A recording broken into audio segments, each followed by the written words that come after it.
تو آپ ذرا اندازہ لگائیے نا کہ مطلب یہ جو جھوٹ کی قسم ہے، شاید ہی کوئی گھر ایسا ہو جس کے اندر یہ جھوٹ کی قسم، یا خواتین، مرد حضرات سے بھی زیادہ خواتین کے اندر یہ جو عادت پائی جاتی ہے۔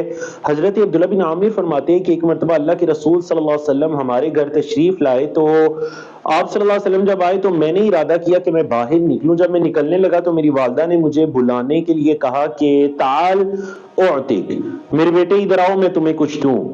تو آپ صلی اللہ علیہ وسلم نے ان سے پوچھا، اے ام عبداللہ کیا واقعتاً کچھ دینے کا ارادہ کیا؟ تو انہوں نے کھجور دکھائی، کہنے لگیں اے اللہ کے رسول صلی اللہ علیہ وسلم، یہ کھجور میں ان کو دینے کا ارادہ کر بیٹھی تھی۔ تو آپ صلی اللہ علیہ وسلم نے فرمایا لو لم تفعلی لکتبت علیکی کذبا، اے ام عبداللہ اگر تم ایسا نہ کرتی نا تو تمہارے نامہ اعمال میں ایک جھوٹ لکھ دیا جاتا۔